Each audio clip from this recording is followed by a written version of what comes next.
Welcome to Kwaswa Fairy Tales. सदियों पहले फेरोजा की सल्तनत में, जो धुंधले पहाड़ों और गुनगुनाती नदी के दरमियान बसी थी, समीर नामी एक नेक दिल बादशाह हुकूमत करता था। उनकी मलिका अलीना गैर मामूली हुस्न की मालिक थीं और उनकी रूह सुबह की शबनम की तरह पाकीज़ा थी। उनकी सल्तनत नीलम जैसी झीलों और जमुरुद जैसे बागात की जन्नत थी, मगर शाही महल के अंदर एक गहरी खामोशी का राज था। जैसे बच्चे होते। घबराओ नहीं मेरी जान, हमारे पास एक दूसरे हैं। उनकी शादी को 12 साल बीत चुके थे, लेकिन शाही ख्वाबगाह का पालना खाली था। मलिका अक्सर खिड़की के पास बैठकर परिंदों को अपने बच्चों को दाना खिलाते हुए देखती थीं, और उनकी आंखों में ऐसे आंसू तैरने लगते जिनमें एक अधूरी किस्मत का बोझ होता। 14वें के चांद की एक रात जब ये गम नाकाबिले बर्दाश्त हो गया, तो मलिका अलीना नंगे पांव मुकद्दस आईना झील लेक ऑफ मिरर्स के किनारे गईं। वो गीली घास पर घुटनों के बल बैठीं, अपने लरसते हाथ चांद की तरफ उठाए और रो पड़ीं। उनकी फरियाद इतनी दिलदोज थी कि हवाएं भी सुनने के लिए थम गईं। जैसे ही उनके रुखसार से एक शफ़ाफ आंसू लुढ़क कर झील के खामोश पानी में गिरा, एक मौजिज़ा रोनुमा हुआ। पानी से एक आसमानी नीली रोशनी फूटी। झील की गहराइयों से एक देव हेकल चमकता हुआ चांदी का कंवल सतह पर उभरा।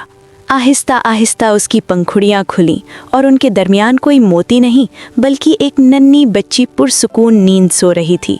उसकी जिल्द चांदनी की तरह दमक रही थी और बाल आधी रात के आसमान की तरह सियाह थे।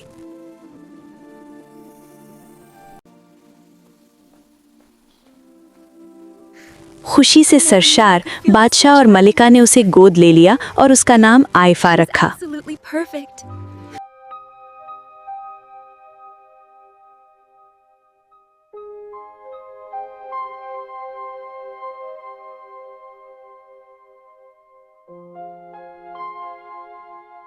साल किसी मीठे ख्वाब की तरह गुजर गए।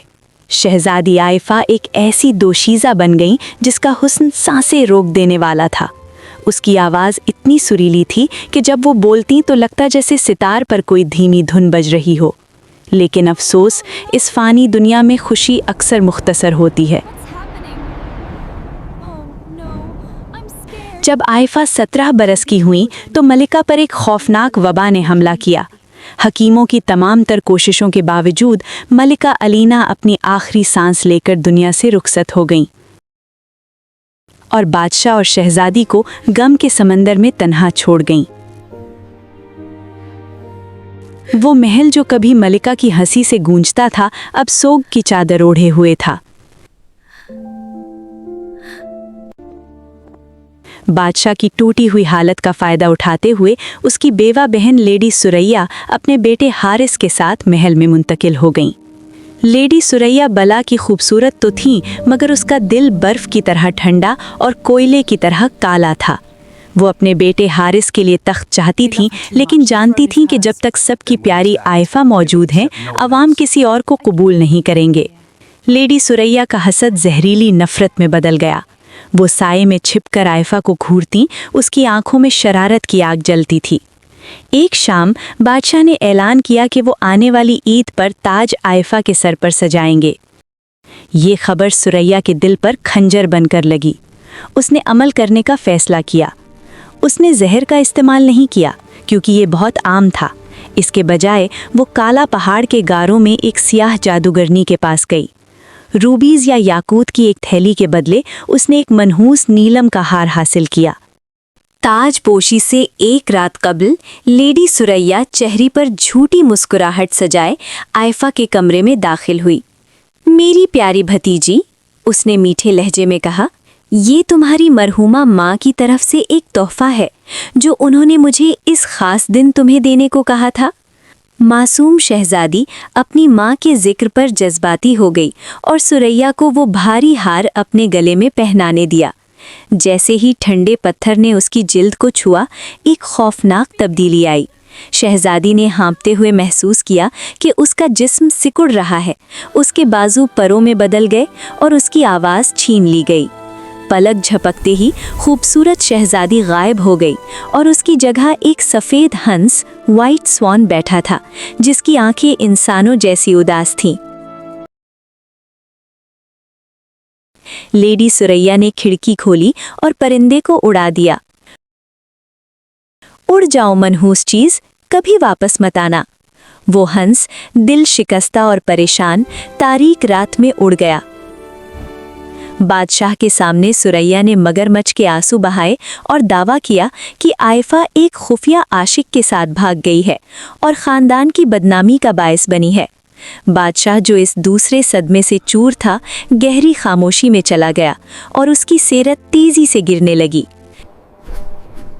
इस दौरान सफेद हंस जंगलों और सहलाओं को उबूर करता रहा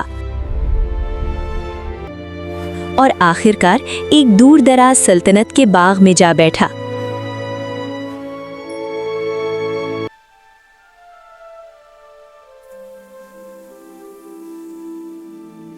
ये बाग शहजादा रयान का था, जो एक बहादुर और रहमदिल इंसान था। एक दिन अपने तालाब के किनारे चहलकदमी करते हुए रयान ने हंस को देखा। दूसरे परिंदों के बरक्स ये हंस ना खाता था और ना खुशी से तैरता था। ये पानी के किनारे बैठकर आंसू बहाता, जो जमीन पर गिरते ही नन्हे मोती बन जाते। शहजादा रयान परिंदे के गम से मुतासिर हुआ। उसने इसके अंदर एक नेक रूह महसूस की। उसने नरमी से हंस को उठाया और अपने महल ले आया और अपने हाथों से उसकी देखभाल करने लगा। हंस को शहजादे से उनसियत हो गई और उसकी मेहरबानी में उसे सुकून मिला।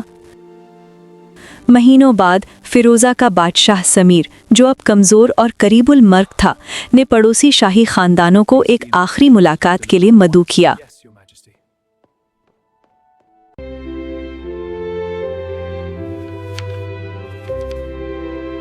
शहजादा रयान ने शिरकत का फैसला किया और अपने प्यारे सफ़ेद हंस को भी अपने साथ ले गया।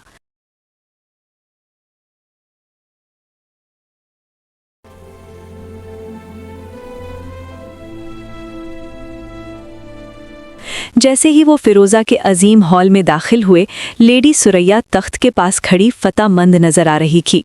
लेकिन जैसे ही सफ़ेद हंस ने अपने वालिद बादशाह को देखा, उसने एक दर्दनाक और गमगीन चीख मारी। वो शहजादा रयान की गिरफ्त से आज़ाद होकर सीधा बादशाह की गोद में जा गिरा और अपना सर उनके लरसते हाथ पर रख दिया। बादशाह ने परिंदे की आंखों में देखते हुए पहचान का एक झटका महसूस किया।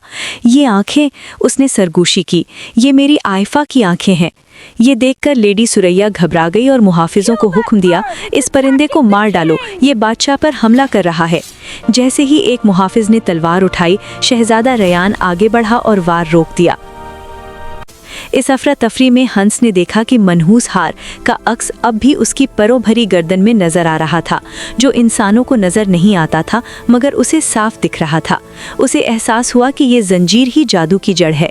एक मायूस कुन ताकत के साथ उसने तेजी से गैर मरई हार के कुंडे क्लास पर चोंच मारी। एक जोरदार आवाज के साथ टूटकर लानत खत्म हो गई। एक अंधी कर देने वाली नीली रोशनी ने हॉल को भर दिया, जिससे देखने वालों की आंखें चंधिया गईं। जब रोशनी मध्यम हुई तो सफ़ेद हंस गायब था। उसकी जगह अपने वालिद के तख्त के पास घुटनों के बल शहजादी आइफा बैठी थी, जो पहले से भी ज्यादा हसीन लग रही थी। दरबार में मौजूद हर शख्स दंग रह गया। लेडी सुरैया खौफ से जर्द पड़ गई और अपनी जगह जम गई। आइफा ने अपनी कांपती उंगली अपनी फुफ्फी की तरफ उठाई और हकीकत आश्कार कर दी। बाबा जान, ये वही थी जिसने मेरी इंसानियत चुराई और आपके कानों में जहर घोला। बादशाह का गम तूफानी गुस्से में बदल गया। उसने लेडी सुरैया को हमेशा के लिए काले पहाड़ों में जलवासन करने का हुक्म दिया। बाप और बेटी के मिलाप में बरसों के दर्द को धो डाला। शहजादा रयान, जिसने परिंदे के अंदर छिपी रूह से मोहब्बत की थी, ने आइफा का हाथ मांगा और बादशाह ने खुशी से हाँ कर दी।